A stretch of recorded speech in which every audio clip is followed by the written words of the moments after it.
Greetings. Welcome to this video I'm recording where I'm demoing a game I'm working on with other teammates in my senior project class, where we are making a game that is about learning how to write code with a game, of course. And the game features the ability to create content as well as to play other people's content. So there's a level editor that the game includes as well. So the game's primary programming language is Lua Scripts, and the game code itself is written in Java. So we've been spending a lot of work and time basically hooking in scripts that users will be writing to execute arbitrary code and having that interact with the game's model/scene in a way that is safe and predictable and provides some useful feedback when things go wrong, I suppose. So I'm going to demo, I'm going to show some of the code that we have that is used for the game model itself, just to kind of show some of the work that's going into the game. And then we're going to actually plug in some, I'm specifically going to demo how to basically write in our Java game code functions that will ultimately be exported and made available in the Lua scripting environment for the user. So I will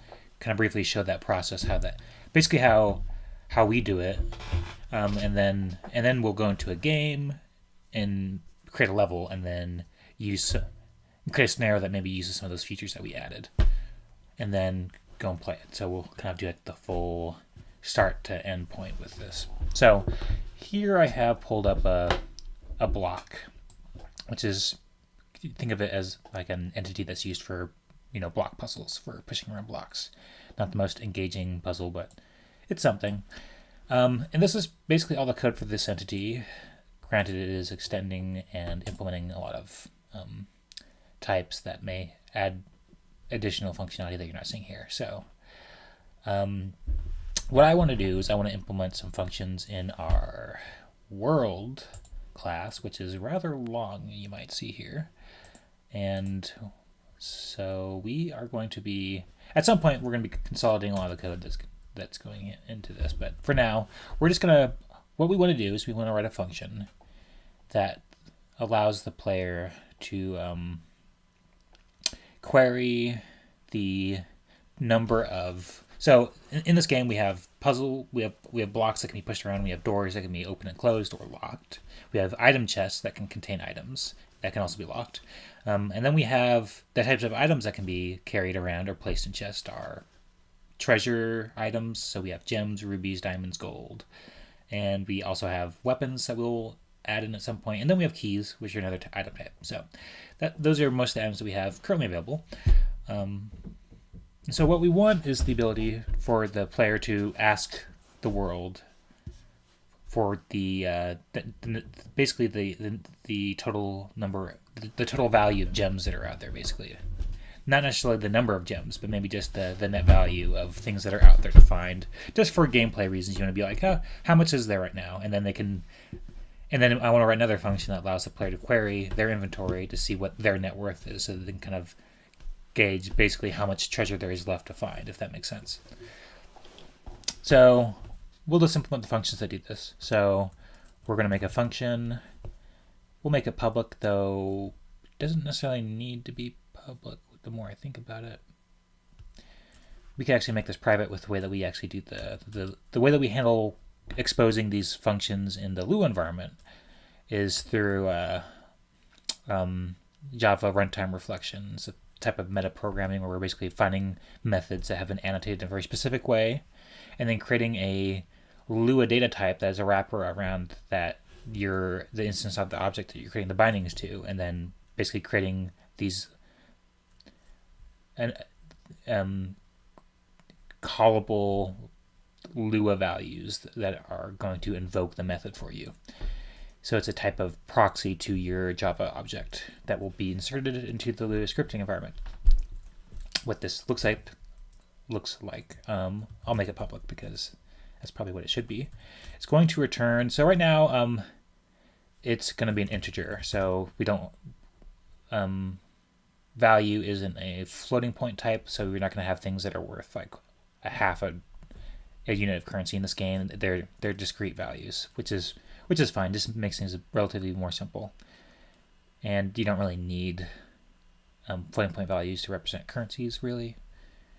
It's pretty arbitrary. So public integer, and then we're gonna call the function get net, or how about get total value. Yeah, I think that's all we need. Okay. And how, basically, the only work we really need to do is use an annotation on this method now and give it a security level, which we use to determine if it's accessible, who it's accessible to, rather. And we want it to be accessible to, oh, what happened? Basically everyone. And then add some documentation to it.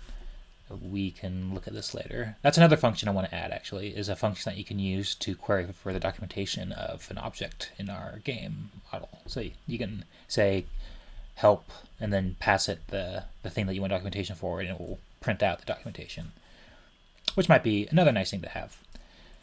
For now, we just kind of export this documentation to a JSON file, which we then give to a website that we have floating out there that will display the documentation in an HTML format that could be prettier looking than it is now, but anyway. Return or query the net, or I should not, that's not interchangeable, total value of treasure and items found in the world. Oops. Okay. Yeah. Into the world. Yep. Oh my gosh, what is going on here?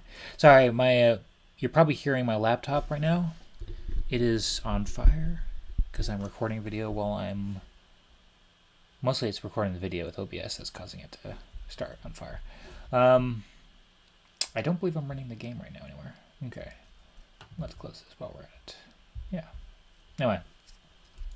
Okay, so we are going to write this functionally using Java's streaming API. My teammates aren't the biggest fan of this, but you know, it's fine. Stream dot. So we are basically going to reduce, well, first we're going to filter. We're going to get all the entities that have an inventory in this scene. Not all entities have an inventory. So in order to have items, you need to have an inventory. So has inventory dot class dot is assignable from. So we're going to use this to find all the entities that may have an inventory. Just like that. So that will filter out. This is our way of saying, get me all the entities that have an inventory, and then we will reduce every entity.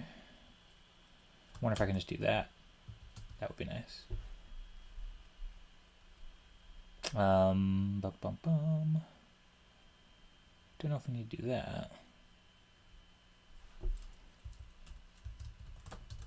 E dot get inventory. Oh, well, first I need to, okay, so we will do this after we actually map those entities to inventory.class.map or cast. E. Okay, now we can do this. E dot get inventory. So we're going to be like calling another reduce here. Get items dot stream. So stream within a stream. And then here we're doing another reduce. Plus we're gonna call this item I dot get value.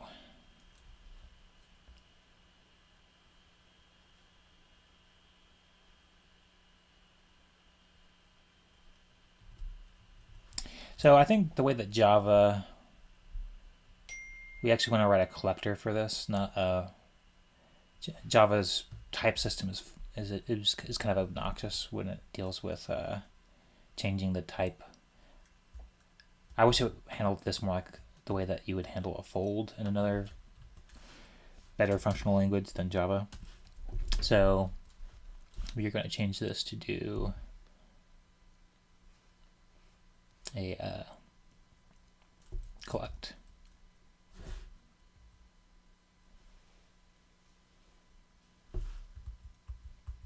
Actually, let me think about this. Okay, so we can't do the binary operator for this. Java.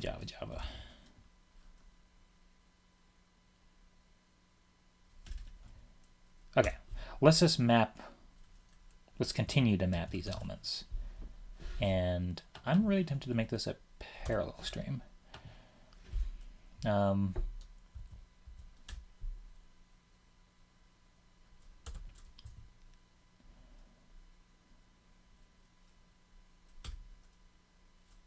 items dot stream. Then here I will do the reduce.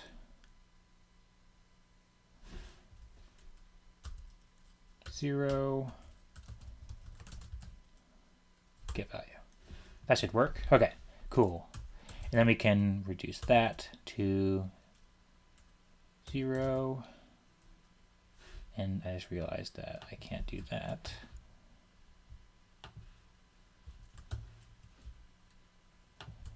But we need to check and see what that does. Okay. What's the deal here?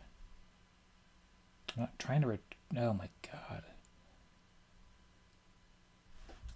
It's because I'm not trying to turn it into an item Java.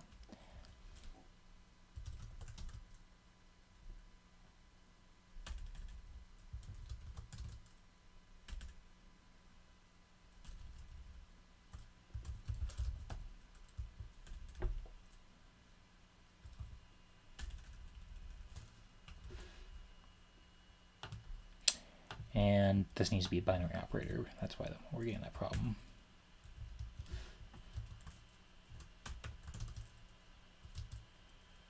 So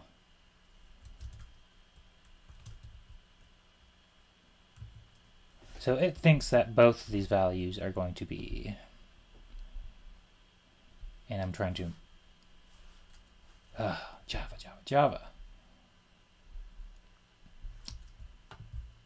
Yeah, so Java's type system thinks that we're reducing these items to another item.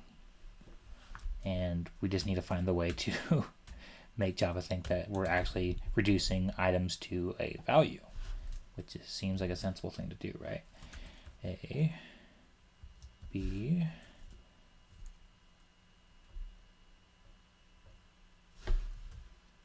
which means I might just need to map them.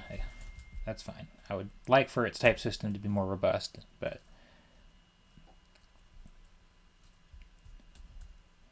item get value. That's fine. We will just deal with the limitations of Java. Okay. And then we can further reduce these to 0 plus. Okay. And now, or else. Wait. I believe that this returns. This should return, if I'm not mistaken. Sure. Int value. What now? Remove unboxing.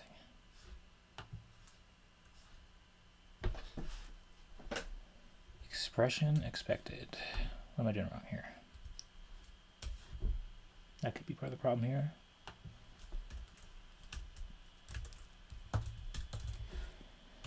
Might not be expecting that as a binary operator because Java.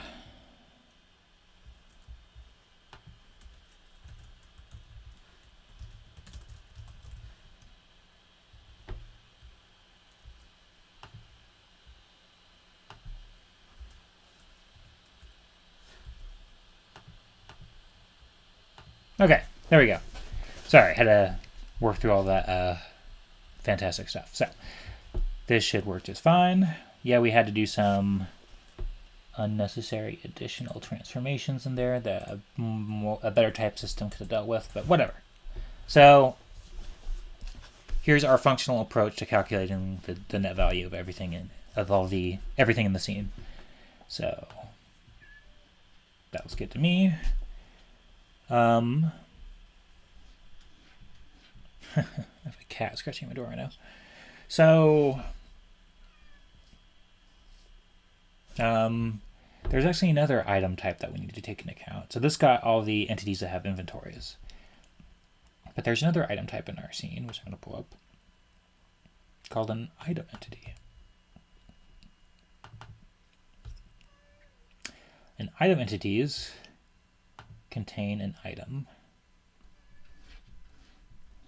So what we are actually going to want to do is create an additional function on this public item get item that just returns the item so that we can query the value of this item.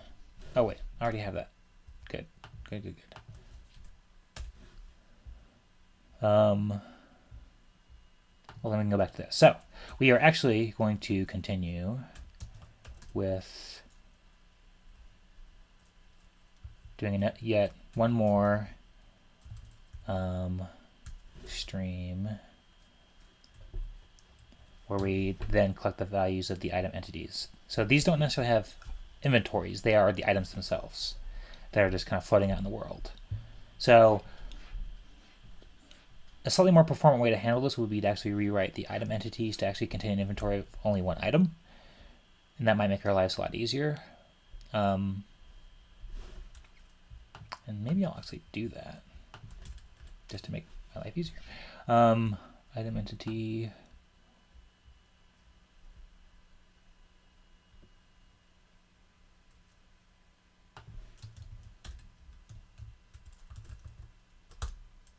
Okay.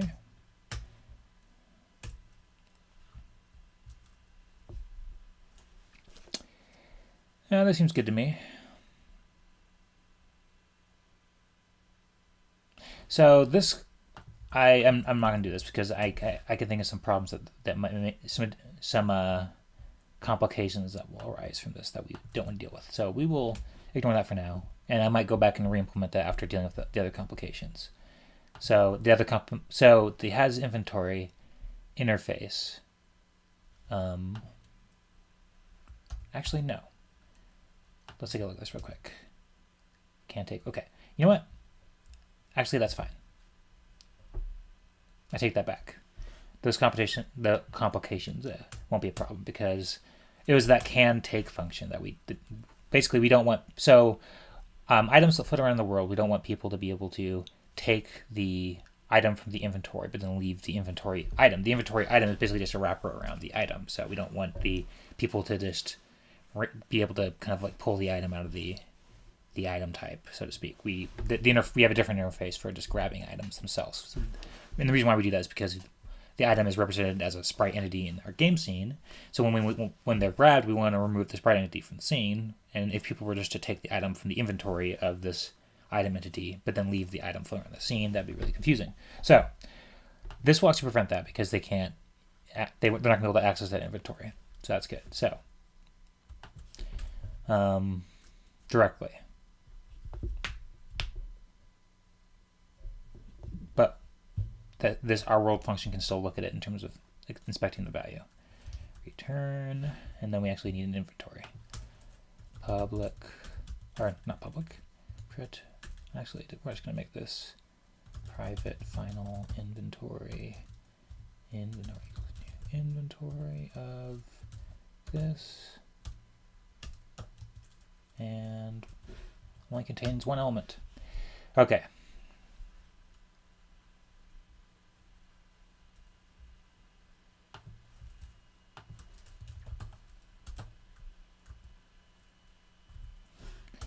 And then we are going to remove this item type and then just grab it from the inventory anywhere we need to use it.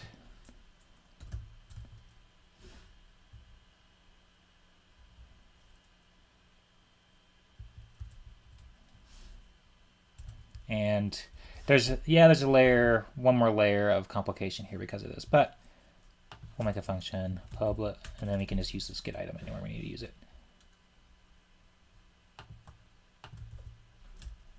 Get item.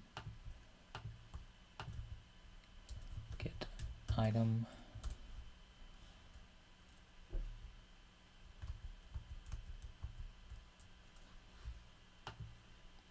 Oh, duh, we need to.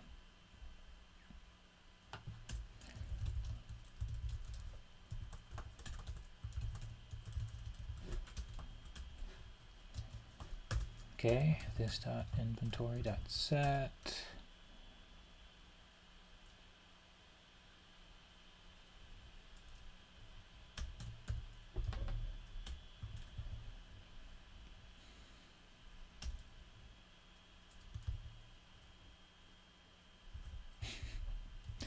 Seems inefficient, but we'll do it.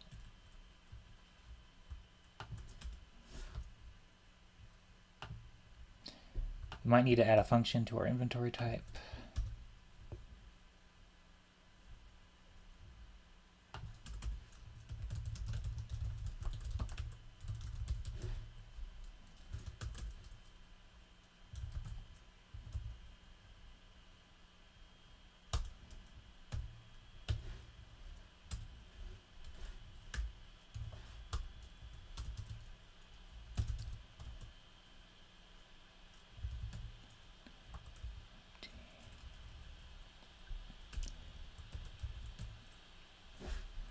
Empty item. And it does need .world, I believe. Let's see what it needs.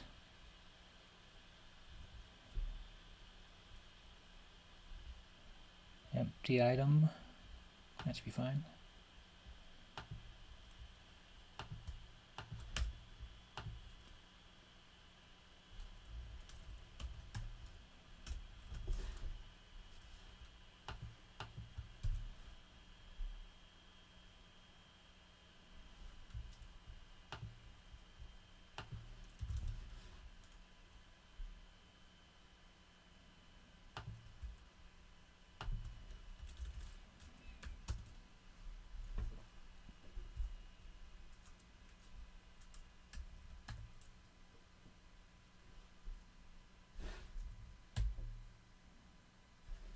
Oh,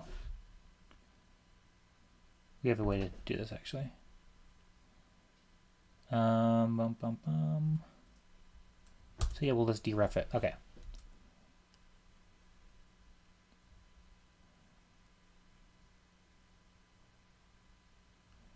Really? We already defined that? I didn't see it.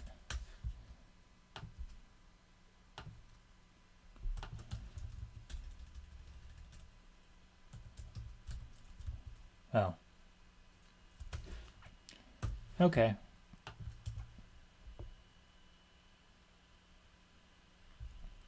That's good to me.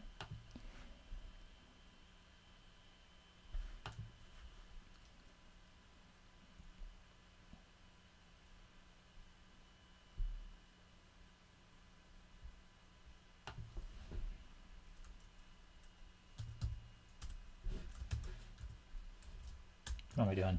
I'm so out of it right now. Okay, so let's see if this makes sense. So we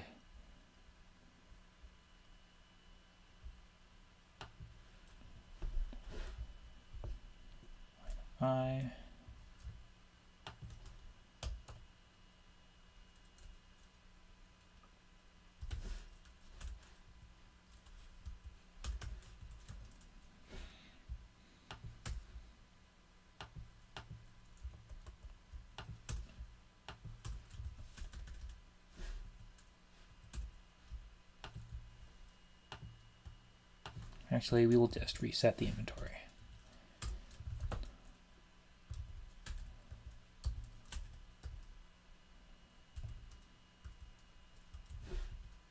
Just like that. And I will do something similar with that. I'll just reset the inventory. So resetting the inventory just makes everything an empty item. So that's functionally the same as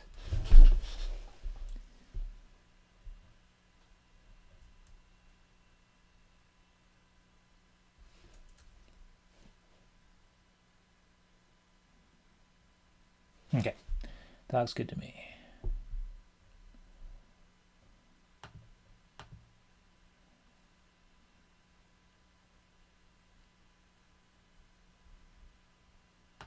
Cool. So now we don't need to deal with doing another collector for items, different types of entities that may also contain items. So basically there's a uniform interface now for all of the items, where even the individual items floating around in the world will basically just be a wrapper around an entity that contains an inventory of one item. So that'll make our lives easier. Okay, so now we have a function that queries the total value. We can now add to all actors a function. So we're going to create a function called get total. Actually, we don't want an actor. We want that in our inventory type, actually. Is that still erroring? Okay. We're going to create a function on our inventory type. Public integer get total value.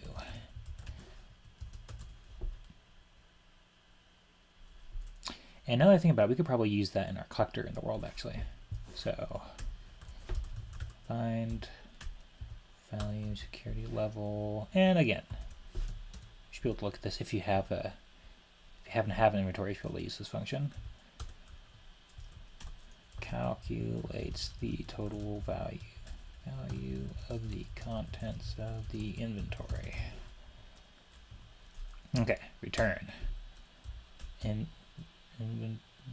Stream inventory map I dot get value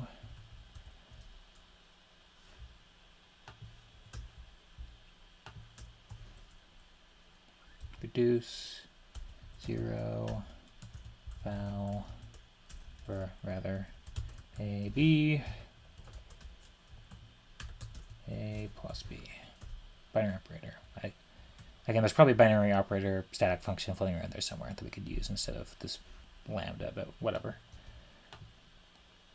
Get total value. Okay, so you can actually use this in the world. So now, instead of using this, we can just do get total value instead. That's the nice thing about functional programming, is that you can, the more functional your code is, the more you can safely do operations like that, where you can just replace them with, like here we can feel pretty safe in assuming that the functionality of this should be the same as what we just removed because it was written functionally. So, and the cool, like another thing we can do, to be honest, if we want to perform this mapping, is that we can just take this part up here, get inventory dot get total value, and then one fewer map operation. So again, just I like to write it out more explicitly at first and then perform optimizations afterwards. So, okay,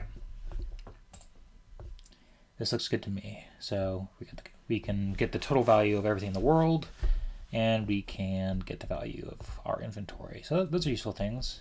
And then I'll worry about creating the method that gets the documentation in another video. So now we're going to play the game and actually just create a scenario. It's almost 10 o'clock. Wow. Should go get some coffee.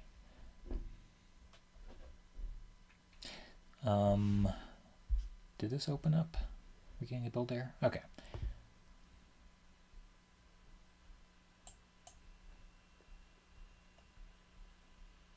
Excellent. Okay, so the font on this is going to be a bit smaller. I apologize. The people that are involved with the user interface experience are not very interested in improving the quality of life in ways like that right now. So at some point they will be, like in our final sprint to production. But for now, we will just deal with it. So we're going to make a level, and I'm just going to check something real quick in this editor. Let's player.push right. I want to make sure that this function actually works now still. Okay, good. That works. Sorry, I'd hate to go get all the way through this video and find out that it doesn't work. because I changed it and I forgot to do the testing for it. So and that'd be lame to find out that I broke it in the middle of recording this. So we're gonna make a level real quick. We'll just make it sweet and simple. We have some work to do here as well. So let's just create a map with. So this is the general flow for how you would make a level in our game. It's going to be there will be some minor cosmetic changes that are applied, but otherwise it'll be similar to this. So we're going to create a wall here. That's good. Oh, I'll fix that in a second. Okay, so now floor, and then we're going to add a wall. A door here. This door is going to be locked. So we are going to say, again, apologize that this font is so small.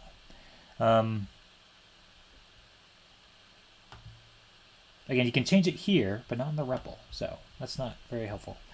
I'm writing down in here a function. I'm saying this colon lock, so I can lock the door, and you're going to see a lock animation appear there, or not animation. It's gonna more of a sprite. Did I break that?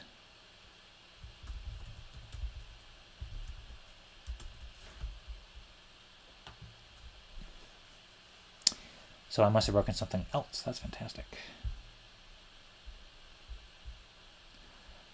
Let's take a look and see what I broke. Door. Let's go to the door.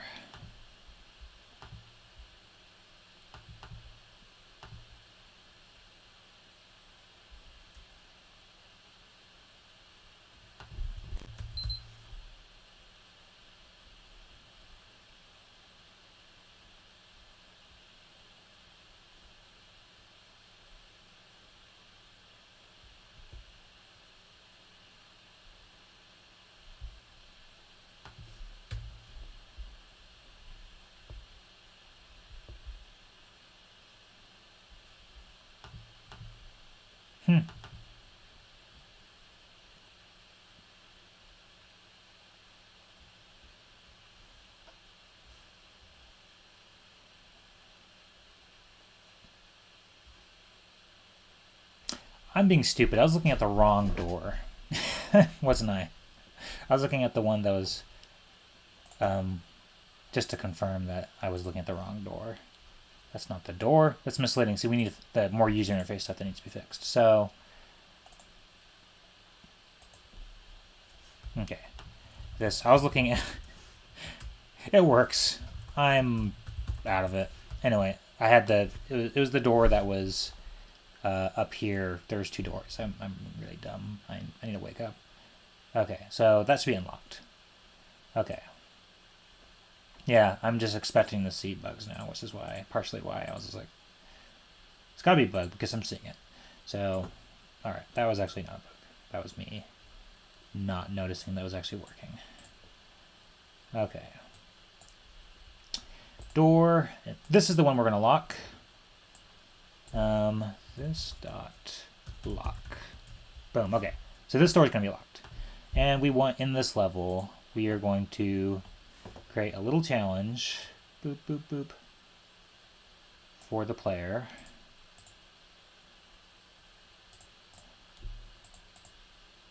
A very difficult puzzle that will be unsolvable by anyone.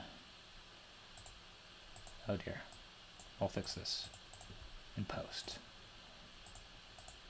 Okay. So, I know, kind of slightly bizarre looking puzzle, but just works me here. Okay, so we're going to add a bot here, which the player will be controlling. This player is going to be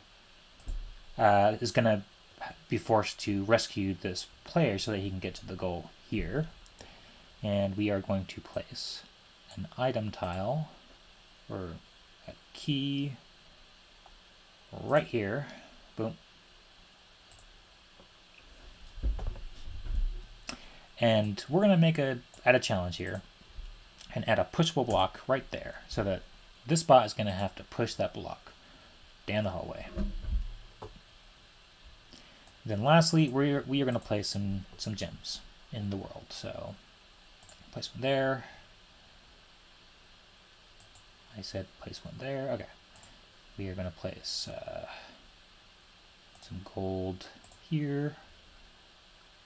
Why not? Place some gold there. Cool. And I'll place, a diamond somewhere as well. Just so we can get some items of values. So we can actually look at the value of this item.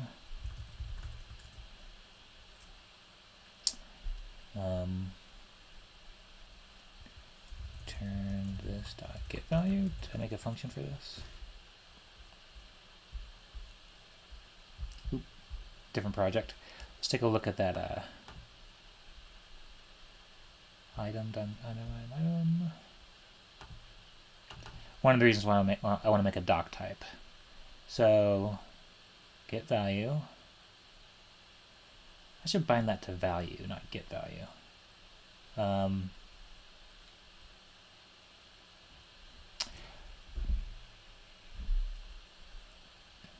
technically in the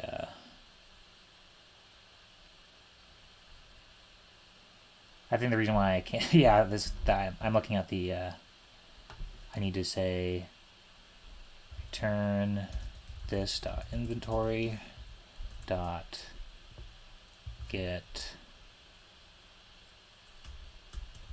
whatever peak. Yeah, it's because I'm not looking at the item directly. I forgot. See, I made the get value. Okay. Actually, I think we'll be using with the reference type there. So.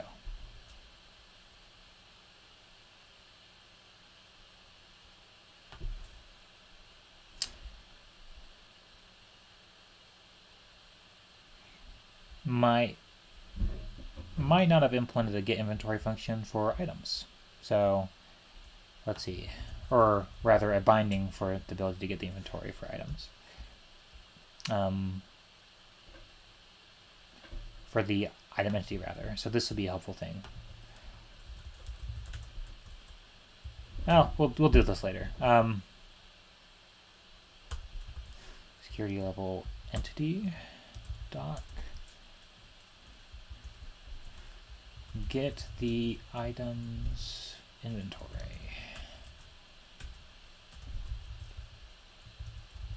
I actually don't really know if I want to expose this on some level, but we will for now. Bind to, and so here we're going to say we want to bind it to inventory. So we can have this get inventory Java style getter, but then in Lua we'll just have it be a function called inventory. Okay, not a problem. So yeah, that function wasn't there, but that's okay. So these are worth we can just look at how much they're worth in here as well. So here we have our treasure, we have diamonds, which are worth about 1,000. We have gems, which are worth 25, and we have gold, which is worth 100. Okay, so we should have 125. Was it 25? I already forgot. Yeah, 125. So 1,125, or 1,225. Yeah, so there's 2 golds here. Okay, so that should be the net value of everything that's in this world. Maybe we can actually look at that right now. Return world. I should really remember the names of the functions I create. That's why it's nice to have this documentation. Get total value. Okay. Hopefully this works. This is going to be a good use case for debugging this. Please work. So 1,425. That is because those gold items that I'm creating, now that I think about it, are actually worth. So gold is a. That's actually misleading. So gold is a function of its weight. So weight times value. So those gold items, I believe, are defaulting to a value of 2 pounds. So we can look at them in item entity. We have our gold here, and it is going to default to having a weight that's actually so it's going to be constructed in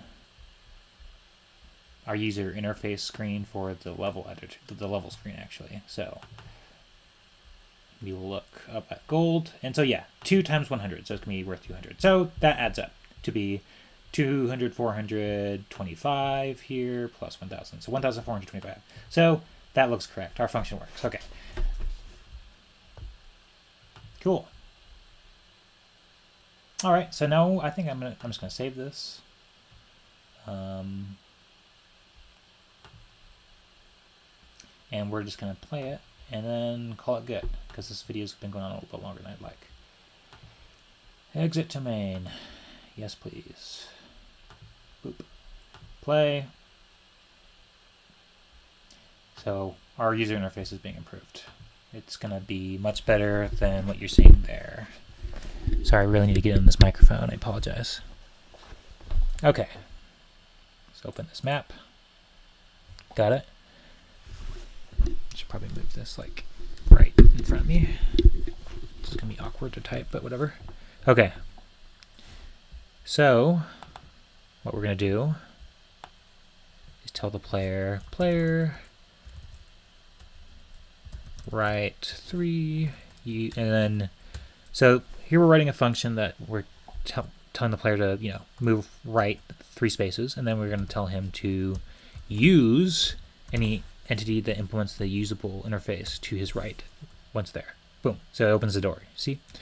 And then we are going to go. And then again, I want to fix the user interface so that it's a single. We want to make this a single view application so that we don't have these hovering windows. But for now, player is going to move over 3 spaces and then move up 1, 2, 3, 4, 5, 6. Okay. And then what we're going to do is we are going to, first of all, what we should do is we should ask the world the net worth right now. We should grab the money and then ask it again and then see what it says. So world.get total, I should remember this, total value. This is what I want. I really need to make that dot class. Get total value. Okay. So I can just say help world, and then it'll give me all the world functions I can use. Okay. Player grab, and we're going to grab this money pile. It's going to disappear, hopefully, if I didn't break anything.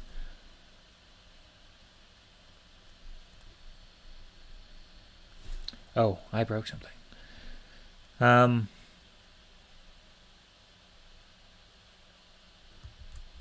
So it's definitely in this has interface function, and we will find out where that was broken at.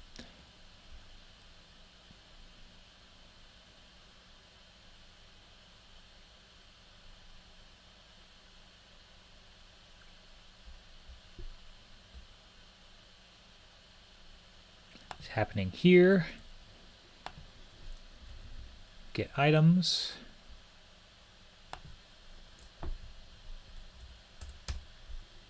That should probably, so I was doing it Lua indexed, and we really want it to be Java indexed. That was the problem. So that's typically where these problems occur. Okay.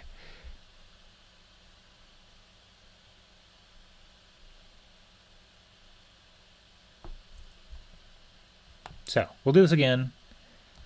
Not irrevocably broken, that we can't fix pretty easily. Okay. Yeah, so Lua's indexing is 1 index, which means that 0, you start at 1. Java, you start at 0. So, and because we're kind of making this game script interface, that this was apparently enough to break the serialization. That's fantastic. Basically, this video is coming to a screeching halt now because I modified this. I doesn't like that.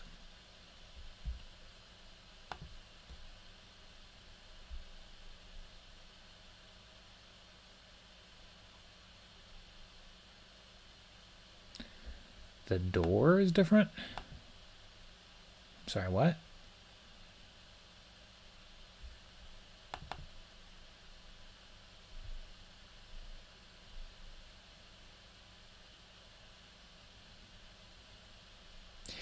Yeah, this is why I would recommend not using Java serialization.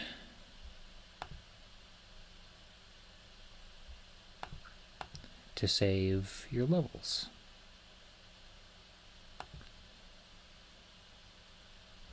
And I was looking at the wrong map. Come on. Oh, this user. We need to fix this. Okay. Item stuff. Or is it test item? I've already forgotten. Okay. Never mind. I was opening the wrong map. I need to have better names. That's also another thing that would probably help. Okay. So, you have been witness to some debugging, which happens in the flow of developing a game. So, player.write 3 use write. Okay, player dot use write. There you go.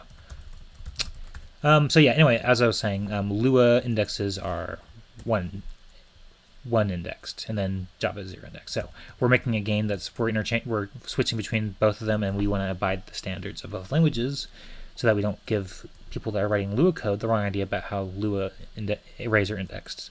But unfortunately, the result of that is a lot of confusion when you're dealing with code that interrupts between the two. So if you don't translate to the index space in the right location, then stuff like that happens. So player : player up 6. Okay, so maybe this will work. Anyway, good. So now we should return world get total value, and this should still be 1,425. Okay, nice. Okay, player left 1 2 3 4 5. Okay, now what we're gonna do is we're gonna control this bots here. Sorry that we have so many windows open. And I will move this just so you can. I'll just move this over, whatever. Just a little bit over like that. Okay. So, bot, you're gonna go up and you're gonna grab some treasure because you don't care about the player. You're in it for the money. Oh, not player. Bot. Grab. So I shouldn't be able to control the player from the bot's console, you'll see, so that's good. Bot right. 1 2 3 4 5 6. Okay. So, hey, this is my way. What happens if I try to move right? Well, I just walk right through it. I hope not. Smack. Okay, perfect. So, we're going to push this block. So, I'll demo pushing the block. Push right. Like that. Okay. And to make my life easier, I'm going to make a function that does it for the remaining times I need to push. So, for I equals 1, 2, I'm going to push it 4 times, I think. Bot.push right, and then bot.write, or colon, or, you know, something, right? Yeah, another Lua-ism is that you invoke methods on something that you might call objects in Lua using this colon notation as opposed to like a dot notation, which you might be familiar with in other languages. But you can think of it as implicitly, basically you write a function within a table, which is a Lua data structure that is as close as you're going to get to an object as you're going to get, and you make functions that exist in the table that implicitly receive the table as their first parameter. So what this colon is doing is it's implicitly passing this bot into the first parameter of the function, and then the rest of the parameters are following. So it's a way of operating on making methods that have a implicit this, if you will, in Lua, and other languages do something similar. Many languages do, and behind the scenes, that's actually what's going on with most languages. So, anyway, we're gonna boop boop boop move our block over. Cool, and then we're gonna move down. 1 2 3 4 5 6 7 maybe. Bot grab. He's gonna get the key. He's gonna be a greedy bastard, and he's gonna grab that diamond because he sees it. We're gonna skip the gold though. Bot.grab. Okay, let's just ask the world, and I think bot should have access to the world. We'll find out. World.get total value. And it's still the same, so that's good. Let's get the bot's let's check the bot's net worth now, which I think he should be able to ask for the inventory just like that. And I believe the function we made for that was also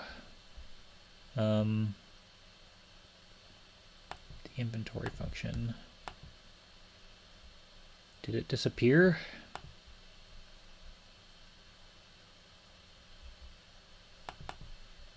IntelliJ, you're unpredictable. Okay. It was get total value. So, yeah, same thing. Okay. Of the inventory. So this bot, the net worth is most of the net worth now. So this bot is kind of greedy. And he might smack in this wall. He's kind of riding a money high right now. No, he's good. Okay. We'll say he's going to move over 9 spaces, but probably needs to move more.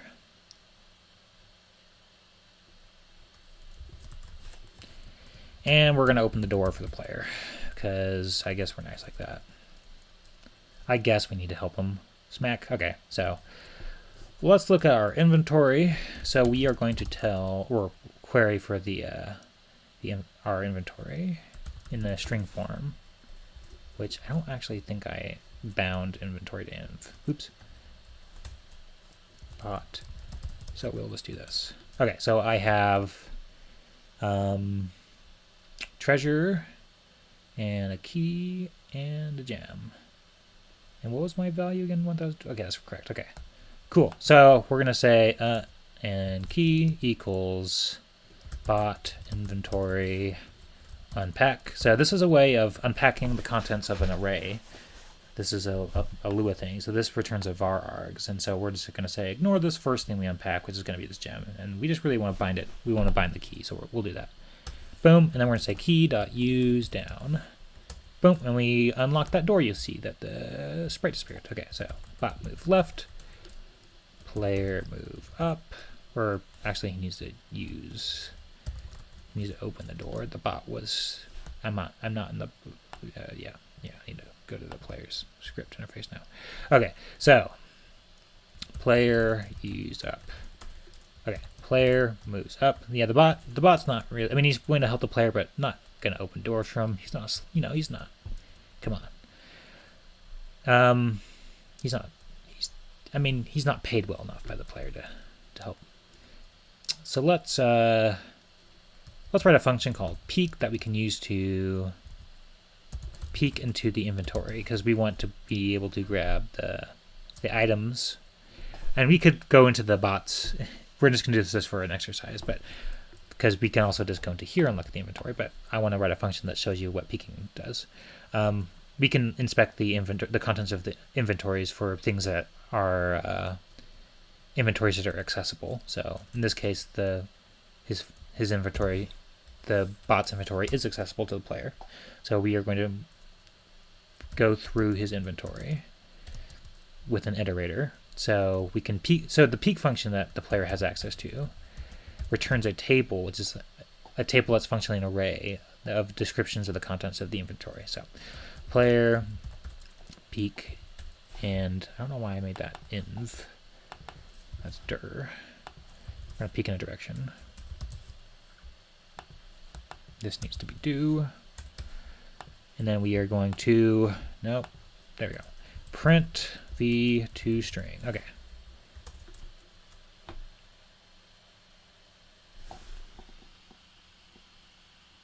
Oh, sorry. Dang it. I should have copied that code before I hit enter. Now I have to type all this in again. The in iPairs player peek dir, peek in that direction. Do print the toString. End. Okay, so let's peek in the nope, left direction. So he has a gem and a diamond. Okay, cool. So player, we're just gonna take it all because that guy's an asshole.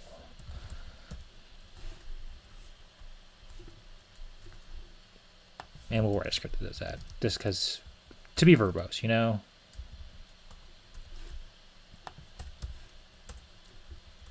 Okay. Cool. So we can peek left again, and we left him. Whoa. That's right. That was 1 to 3, not 1 to 2. Fine, we'll take that too. Okay. Player peek left.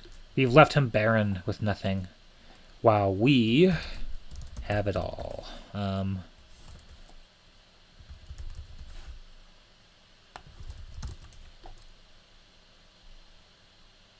Yep, cool.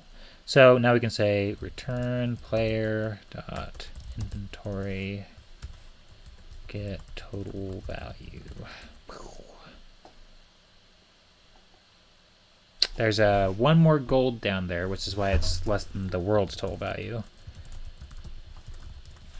Damn it, keep on forgetting to write return.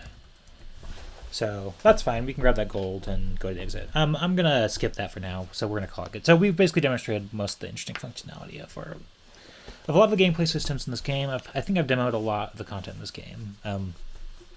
There's also item chests which exist, which are, you can think of them as like entities that can be locked and unlocked with a key, and then you can peek into the inventory and grab things or place things as well. I haven't demonstrated placing items yet, but that's something that you can do as well.